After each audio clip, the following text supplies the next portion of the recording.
Glória a Deus. Irmãos, nós vamos, para aqueles que nos visitam, nós iniciamos já há algum tempo, alguns estudos sobre as viagens missionárias de Paulo. E nós vamos entrar hoje na terceira viagem missionária. Já falamos da primeira, da segunda, e nós vamos entrar hoje na terceira viagem missionária. Este homem que não ficava quieto de jeito nenhum. Chegava de uma, já partia para outra. E o tema que nós vamos falar nesta noite é enchei-vos do Espírito. E isso não é nenhuma sugestão do Senhor. Isso é imperativo, é ordem. Enchei-vos do Espírito. Isso é para todos aqueles que creem. E eu quero pedir que você abra a sua Bíblia junto comigo no livro de Atos, capítulo 19. Nós vamos ler do versículo 1 até o versículo 10, primeiramente. Atos, capítulo 19, diz assim, a partir do versículo 1. Aconteceu que, estando Apolo em Corinto, Paulo, tendo passado pelas regiões mais altas, chegou a Éfeso e, achando ali alguns discípulos, perguntou-lhes: recebeste porventura o Espírito Santo quando crestes? Ao que lhe responderam: pelo contrário, nem mesmo ouvimos que existe o Espírito Santo. Então Paulo lhe perguntou: em que, pois, foste batizados? Responderam: no batismo de João. Disse-lhes Paulo: João realizou batismo de arrependimento, dizendo ao povo que cresce naquele que vinha depois dele, a saber, em Jesus. Eles, tendo ouvido isto, foram batizados em nome do Senhor Jesus.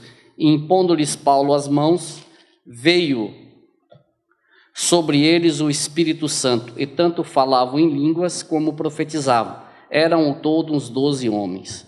Durante 3 meses, Paulo frequentou a sinagoga, onde falava ousadamente, dissertando e persuadindo com respeito ao reino de Deus. Visto que alguns deles se mostravam empedernidos e descrentes, falando mal do caminho diante da multidão, Paulo, apartando-se deles, separou os discípulos, passando a discorrer diariamente na escola de Tirano. Durou isto por espaço de 2 anos, dando ensejo a que todos os habitantes da Ásia ouvissem a palavra do Senhor, tanto judeus como gregos. Até aqui a palavra do Senhor. Como eu disse, nós vamos entrar aqui na terceira viagem missionária de Paulo. E se nós falamos que numa das viagens, Paulo quis ir para Éfeso, só que o Espírito Santo não deixou. O Espírito mandou ele lá para a Europa, foi lá para Troade, depois entrou ali na Europa e agora ele chega em Éfeso. Pela segunda vez, ele chega aqui nessa cidade para pregar o Evangelho. E é interessante que depois que ele terminou a segunda viagem missionária, ele voltou para a igreja mãe, para a igreja que tinha enviado ele, que é a igreja da Antioquia da Síria, lá embaixo. E a Bíblia nos diz que ele passou ali algum tempo, pouco tempo, e logo em seguida ele partiu para essa terceira viagem missionária, e ele foi justamente supervisionando aquelas igrejas onde ele havia estado anteriormente. Isso nós vemos aqui nós temos um mapa aqui mas ali em Atos 18, 23, ele diz assim, havendo passado ali algum tempo, saiu atravessando sucessivamente a região da Galácia e Frígia, confirmando todos os discípulos. Então Paulo ficou pouco tempo na igreja de Antioquia da Síria, porque existe 2 Antioquias, Antioquia da Psídia lá em cima e Antioquia da Síria aqui embaixo, onde a igreja que enviava Paulo é Antioquia da Síria. Então essa igreja é aonde que mandava ele. Começou com ele e com Barnabé, lá na primeira viagem missionária dele. E Paulo, ele era um missionário bastante preocupado, não só com a igreja mãe, com a igreja que enviava, mas também com as igrejas que ele plantava. Todas as viagens missionárias, quando ele voltava, ele prestava conta, ele trazia relatórios de como tinham sido os trabalhos, e ele passava para os irmãos, para os líderes da igreja, o que tinha acontecido nas suas viagens missionárias. E ele também era bastante preocupado com os líderes das igrejas, porque todo lugar que ele passava, ele estabelecia presbíteros. Ele estabelecia líderes que deixava ali para dar continuidade ao trabalho que ele tinha iniciado. E ele era tanto um plantador de igreja quanto pastor. Ele se preocupava tanto com a igreja que ele plantava, quanto com os líderes que ficavam naquelas igrejas.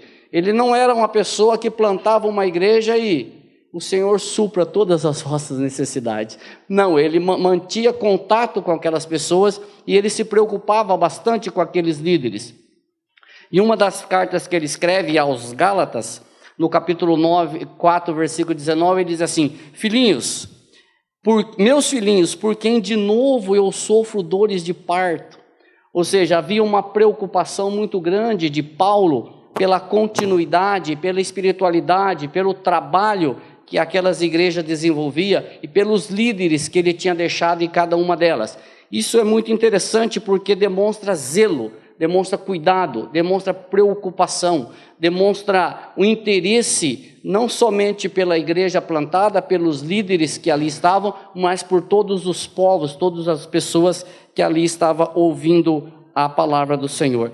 E irmãos, nós não podemos negar isso, Marcos sabe disso, que há uma carga muito pesada em cima dos pastores, há uma carga pesada em cima dos líderes, e há um compromisso muito grande, porque há uma responsabilidade dos líderes por cada ovelha.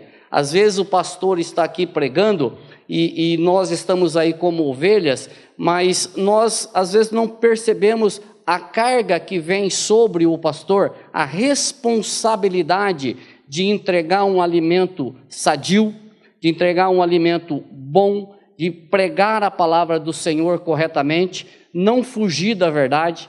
Por exemplo, nós temos aqui na comunidade, nós pregamos de forma expositiva, nós vamos versículo por versículo.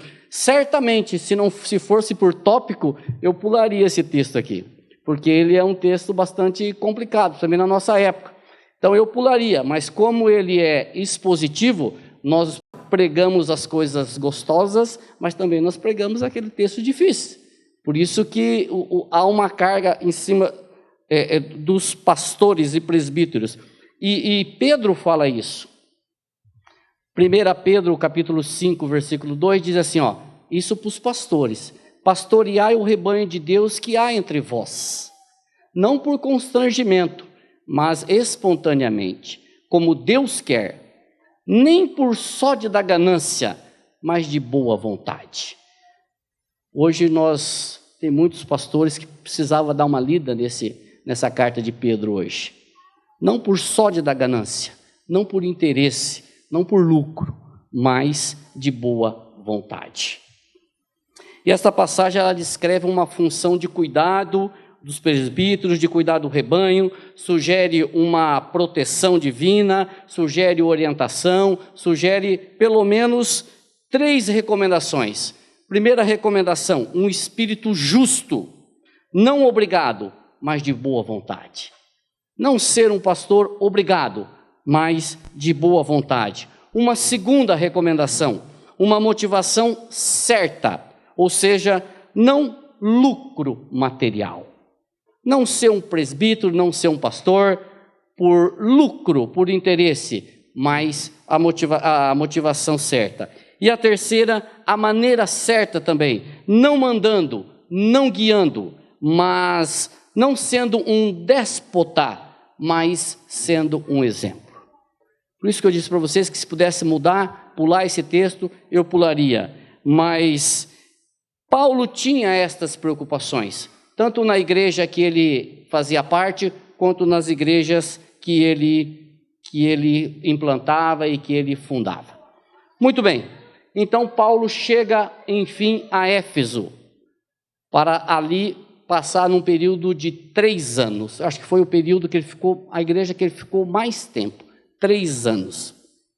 Só que antes de Paulo chegar em Éfeso, já tinha chegado naquela cidade um outro pregador, um pregador eloquente, que a Bíblia chama de poderoso nas Escrituras, um homem chamado Apolo, uma pessoa que pregava com eloquência, conhecia muito bem as Escrituras, e ali, além de Apolo, residia um casal muito amigo de Paulo, que era Priscila e Áquila. Vocês lembram de Priscila e Áquila? Ou Áquila e Priscila? Eles residiam ali também em Éfeso e era companheiro de Paulo, tinha a mesma profissão, que era fazedor de tenda. Talvez uma tradução um pouco mais correta era trabalhava em couros.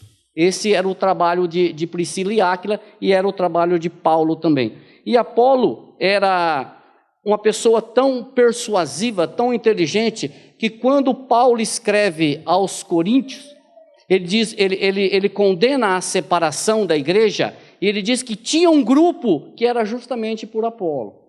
Não é, ali ele fala de Apolo, de Pedro, de Paulo, de Cristo. Só fazendo um parênteses aqui, não quer dizer que cada um pregava uma teologia diferente. Não, é que cada um tinha um estilo de pregação diferente. Então, umas pessoas gostavam mais do estilo de Paulo, outras pessoas gostavam mais do estilo de Apolo, outras gostavam do estilo de Pedro, e outras um pouco mais espirituais preferiam Cristo.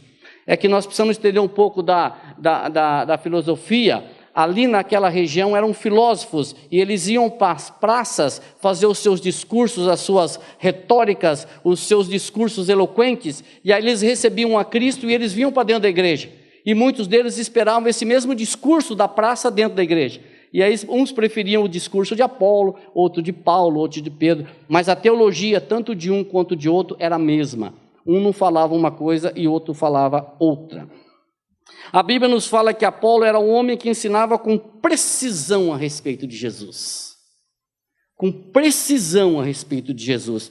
Porém, tinha um probleminha. Ele conhecia somente o batismo de João Batista. Ele ainda não conhecia o batismo com o Espírito Santo. Ele não tinha recebido o Espírito Santo. E na sinagoga ele falava ousadamente, mas aí aconteceu algo estranho, ou algo interessante. Priscila e Áquila, ouvindo Apolo pregar com exatidão a respeito de Jesus, pega Apolo, puxa Apolo do lado, e a Bíblia diz que eles instruem Apolo corretamente ou com exatidão a respeito de Jesus Cristo. Aí eu pergunto para vocês, que exatidão foram essas? O que Priscila e Áquila falou para Apolo? Eu também não sei. Se você não sabe, você está no mesmo caminho que eu também não sei, porque a Bíblia não fala que exatidão foram essas, mas que Priscila e Áquila, eles instruíram Apolo com mais exatidão a respeito deste assunto. E aí nós temos um autor chamado John Stott, que ele fala uma coisa muito interessante, e isso serve para mim e para você. Ele diz assim, John Stott afirma que o ministério de Priscila e Áquila foi oportuno e discreto. É muito melhor dar esse tipo de ajuda particular a um pregador, cujo ministério é defeituoso, do que corrigi-lo ou denunciá-lo publicamente, ou ainda ficar fazendo fofoca. Isso serve para mim e para você. Ao invés de, quando nós percebermos alguém, por um acaso, que esteja fugindo da centralidade da palavra, ou usando algum versículo totalmente fora de contexto, não cabe a mim e a você, em público, às vezes corrigir ou fazer uma fofoca, dizendo, você viu o Daniel, pegando você aqui, o Daniel, usou aquele versículo. Não, chama o irmão à parte, conversa com o irmão. Vocês querem ver um exemplo? Vou dar 2 exemplos para vocês. Hoje não é difícil nós ouvirmos as pessoas usar Filipenses 4,13. Posso todas as coisas naquele que me fortalece. Não é isso? Só que usa-se esse versículo totalmente fora de contexto e para todas as coisas. O cara quer arrumar um casamento, posso todas as coisas naquele que me fortalece. Ele quer arrumar um emprego, posso todas as coisas naquele que me fortalece. Ele quer comprar um carro, posso todas as coisas naquele que me fortalece. Ele usa esse versículo para todos os contextos, menos para o contexto que Paulo está dizendo lá. Onde Paulo diz assim, eu aprendi a passar fome e aprendi a ter fartura, por isso eu posso todas as coisas naquele que me fortalece. Então, você quer ver um outro versículo? Josué 1,13. Aonde tu colocares a planta dos teus pés, vou-lo tenho dado. Aí o cara vai e pisa em cima do teu carro, porque eu estou pisando a planta do teu pé. Aí o cara pisa em cima na tua empresa, porque o Senhor mandou pisar a planta do meu pé. Aí o cara faz um monte de bobagem em cima de um versículo que não tem nada a ver com o que nós estamos falando. Aí o que a gente tem que fazer como cristão sadio, uma fé sadia, coerente, bíblico, chamar o irmão e falar, irmão, ó, esse assunto não é isso aqui. É isso que talvez Priscila e Áquila fizeram com Apolo. Ó, esse assunto é assim, esse versículo é assim, esse contexto é esse daqui. Vamos conversar. Não chegar num público e corrigir ou fofocar alguma coisa parecida. Então, John Stott foi muito feliz nesse comentário dele, onde o ministério de Priscila e Áquila foi apropriado e discreto. Esse, como cristãos, deve ser o nosso papel também. Muito bem, Apolo seguiu o seu caminho e Paulo chega em Éfeso, uma grande cidade. Uma cidade do tamanho de Corinto, 180 mil habitantes, uma das cidades mais importantes. Ali naquela cidade passaram, como eu disse, Apolo, passaram Priscila e Áquila, passou ali Timóteo, foi enviado para aquela igreja, o apóstolo João foi pastor naquela igreja, dali foi em Éfeso que João foi pastor, né? Foi em Éfeso. O apóstolo João foi, daquela igreja, Paulo escreveu as suas 2 cartas aos Coríntios, dali Paulo escreveu suas 2 cartas a Timóteo, dali João escreveu o seu evangelho e suas 3 epístolas. Era uma igreja muito importante, possivelmente até Maria, mãe de Jesus, tenha frequentado aquela igreja, segundo umas fontes extras bíblicas. Muito bem, então nós chegamos, depois de uma introdução, nós chegamos nos 7 primeiros versículos desse texto, de Atos 19, que é uma passagem bastante interessante. Só que o que acontece no livro de Atos dos Apóstolos é que nós temos ali algumas passagens que são normativas e nós temos algumas passagens que são descritivas. E muitas vezes nós pegamos o livro de Atos dos Apóstolos com passagens descritivas, que Lucas descreveu uma passagem e nós transformamos ela em normativa. Isso causa um grande problema. Então vamos lá. Atos 19, de 1 a 7. E sucedeu que, enquanto Apolo estava em Corinto, ele já tinha ido para Corinto, Paulo, tendo atravessado as regiões mais altas, chegou a Éfeso, e achando ali alguns discípulos, perguntou-lhes: recebeste vós o Espírito Santo quando creste? Respondeu-lhes eles: não, nem sequer ouvimos que existe o Espírito Santo. Tornou-lhe ele: em que foste batizado então? E disseram: no batismo de João. Mas Paulo respondeu: João realizou o batismo de arrependimento, dizendo ao povo que cresce naquele que após ele havia de vir, isto é, em Jesus. Quando ouviram isso, foram batizados em nome do Senhor Jesus. E havendo-lhes Paulo imposto as mãos, veio sobre eles o Espírito Santo e falavam em línguas e profetizavam. E eram todos uns 12 homens. Só corrigindo, João foi pastor nessa igreja também, tá? O que eu falei agora há pouco. Pois é, aqui nós temos muito material para trabalhar. Muita coisa para falar. Texto bastante interessante. E eu pergunto para vocês, para você responder para você mesmo. Esses 12 homens já eram cristãos? Pois é.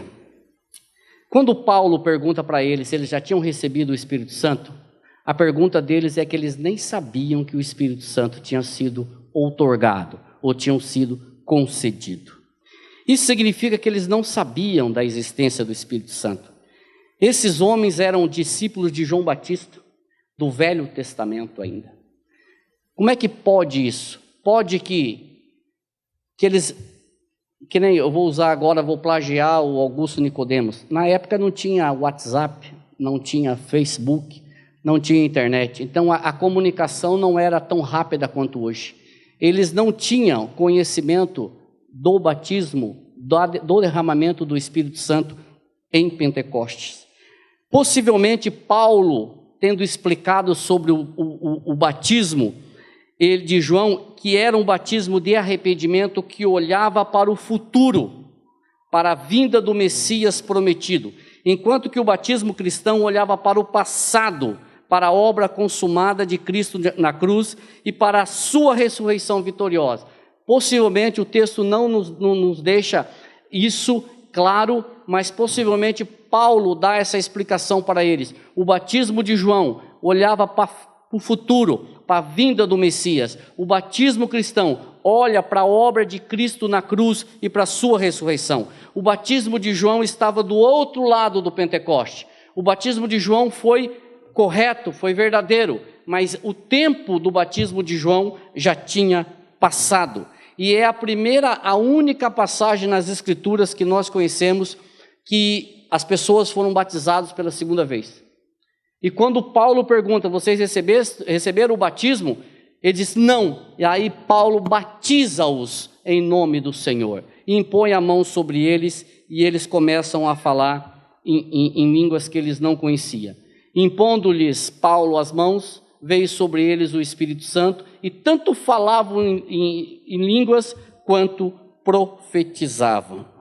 Então surge aqui algumas interpretações e alguns comentários a respeito deste assunto. Tem um autor chamado Michael Green, que afirma categoricamente, está absolutamente certo que esses 12 homens ainda não eram cristãos. Por que ele diz isso? Porque ninguém pode tornar-se cristão sem receber o Espírito Santo. O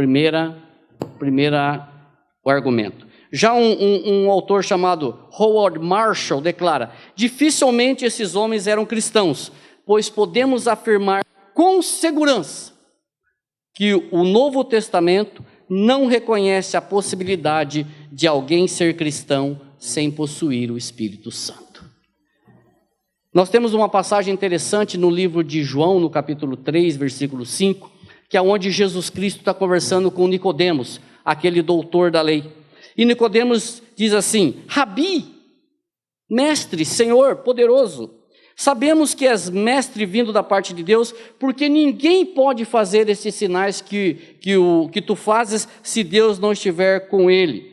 Então Jesus responde para Nicodemos, respondeu Jesus, em verdade te digo, quem não nascer da água e do Espírito não pode entrar no reino de Deus. Por que eu estou falando isso? Porque é uma corrente teológica, hoje, bastante difundida e pregada, que o batismo com o Espírito Santo, ele é uma segunda bênção. É algo que acontece depois da conversão. E geralmente esse batismo com o Espírito Santo, ele vem acompanhado de línguas. É um enchimento. Algumas teologias, algumas igrejas até, elas dão uma ênfase tão grande a esse momento, que uma pessoa, quando ela não fala em línguas, primeiro, ela não é batizada no Espírito Santo, e segundo, que ela fica numa segunda categoria de crentes, se é que existe. Então, é quase uma situação sine qua non, ou seja, se você não for, você não recebeu o Espírito Santo. Nós, da linha reformada, nós não entendemos assim. Nós cremos que nós recebemos o Espírito Santo quando o nosso coração foi convertido pelo Senhor. Nós recebemos o Espírito Santo quando nós nascemos de novo. E por isso nós cremos que o Espírito Santo é a primeira bênção. E ele vem justamente, eu vou ser mais enfático com você. Se não for o Espírito Santo, você não consegue ser crente. Se não for o Espírito Santo, você não consegue ser cristão. Se não for o Espírito Santo incomodando o seu coração, você não consegue ser cristão. Romanos 8,6 diz assim, porque o pendor, a inclinação da carne dá para a morte, mas a inclinação do Espírito dá para a vida. Queridos, nós não conseguimos ser crentes sem a ação do Espírito Santo, porque é Ele que convence o homem do pecado, da justiça e do juízo. Nós somos chamados, a respeito do Espírito Santo, a uma atitude, a sermos cheios do Espírito Santo. É o tema da nossa mensagem de hoje. Enchei-vos do Espírito. Nós somos chamados a isso, a sermos cheios do Espírito Santo. Isto é um processo que acontece na nossa vida. Efésios 5:8 diz justamente isso. E não vos embriagueis com vinho, no qual há dissolução, mas enchei-vos do Espírito. Qual é a diferença entre embriagar e encher do Espírito? A única diferença está aqui, ó, em qual há dissolução, ou seja, confusão. Mas enchei-vos do Espírito. Isso é um imperativo, isso é uma ordem, isso é para todos nós que somos cristãos. Uma outra forma de nós vermos isso daqui, e essa é muito interessante, é que no livro de Atos, nós temos 4 passagens semelhantes a essa. Nós temos em Atos capítulo 2, no dia de Pentecostes. Nós temos Atos capítulo 8, lá em Samaria. Nós temos Atos capítulo 10, na casa de Cornélio. E nós temos Atos capítulo 19, aqui em Éfeso. Então vamos lá. O que significa cada uma dessas passagens?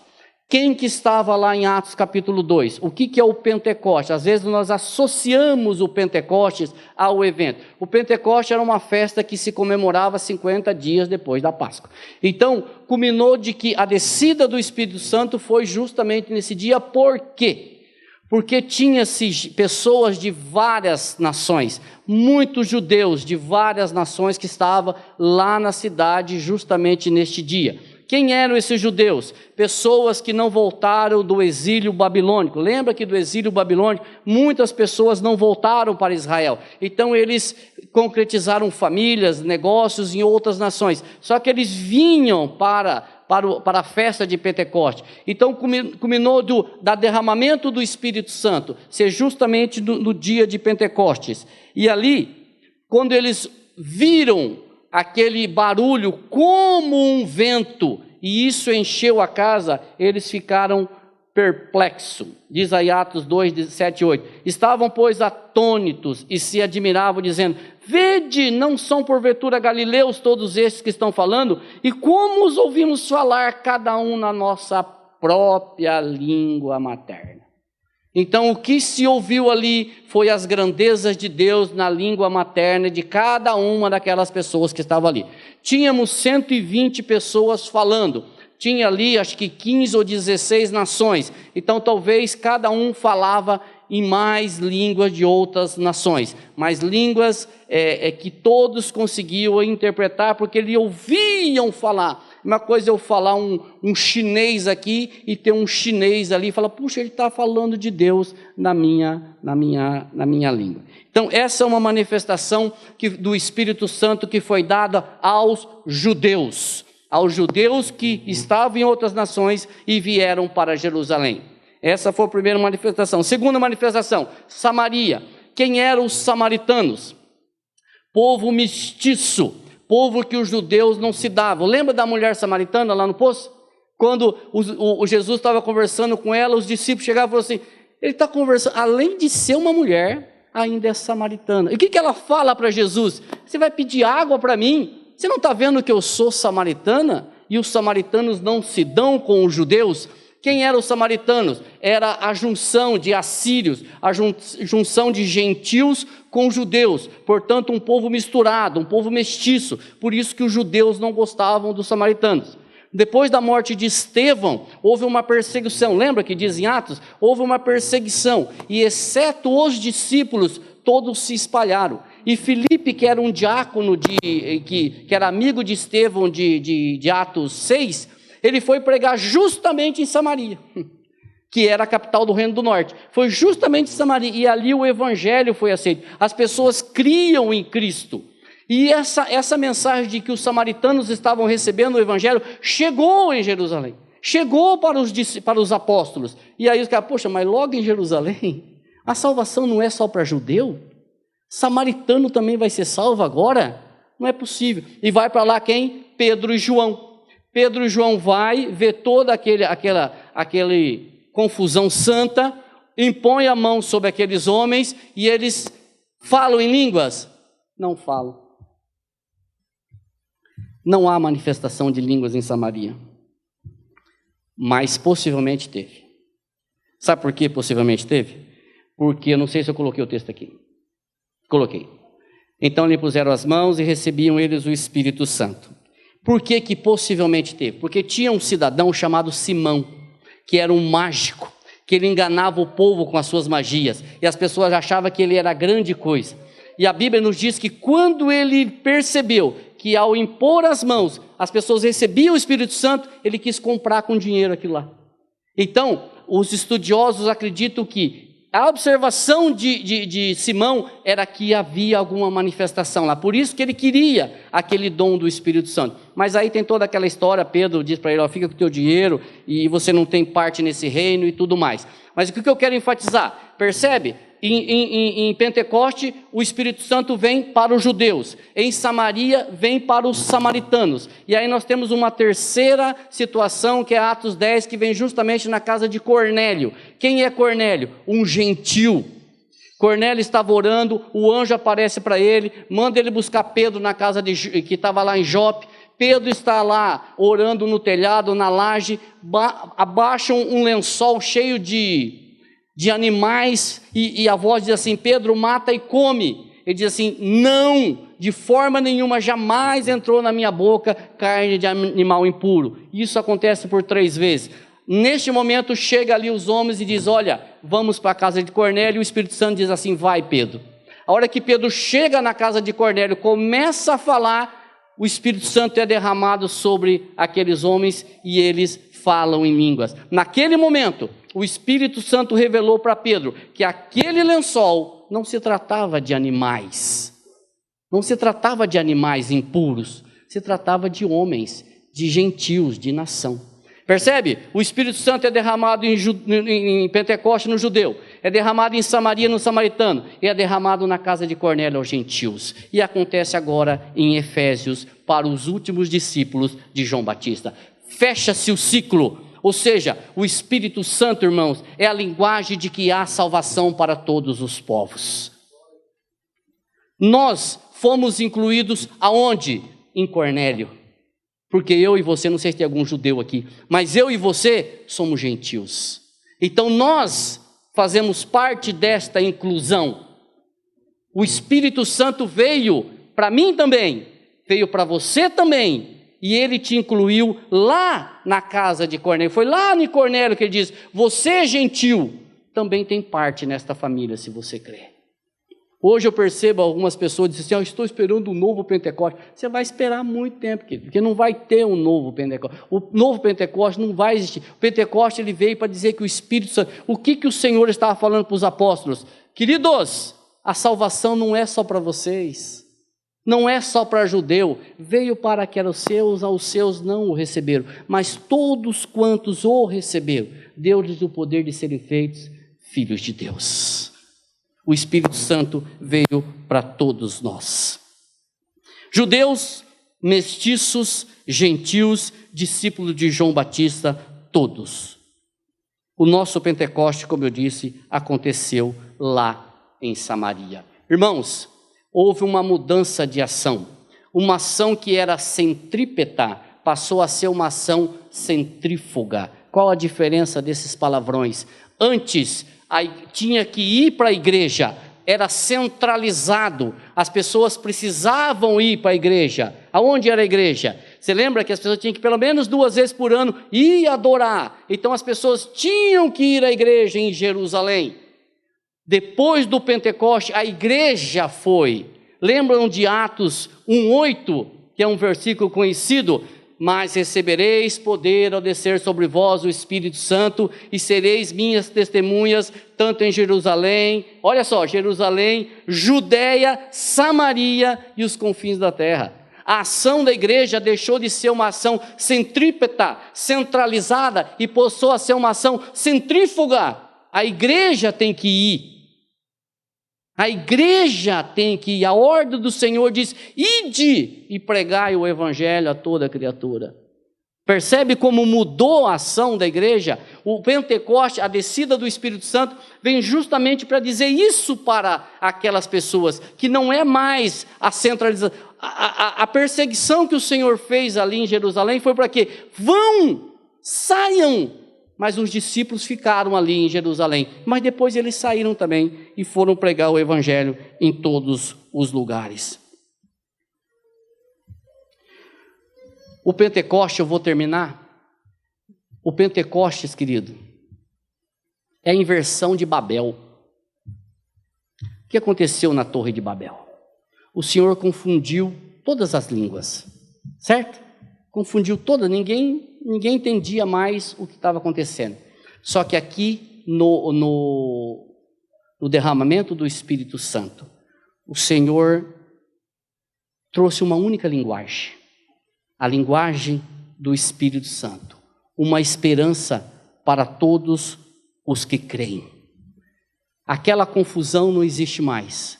Hoje não existe judeu, não existe gentil, não existe samaritano. Hoje existe o povo de Deus. Existe aquele que, alguém diz assim, eu sou dessa, eu sou daquela. Só existe dois tipos de pessoas, os que creem e os que não creem. Os que creem são filhos de Deus, os que não creem,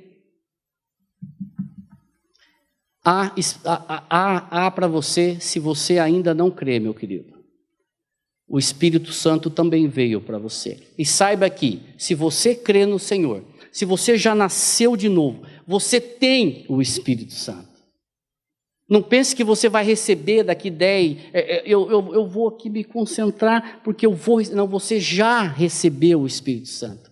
É Ele que te ajuda a ser cristão. A Bíblia diz que Ele intercede por nós com gemidos inexprimíveis. Ele nos ajuda, Ele nos incomoda, Ele nos direciona, Ele nos capacita, Ele proíbe, Ele manda, Ele cerca. Quem que foi que disse para Paulo, Paulo, você não vai para Éfeso? Foi o Espírito Santo. Quem disse, separai-me a Paulo e a Barnabé para a obra que eu vos tenho chamado? Foi o Espírito Santo.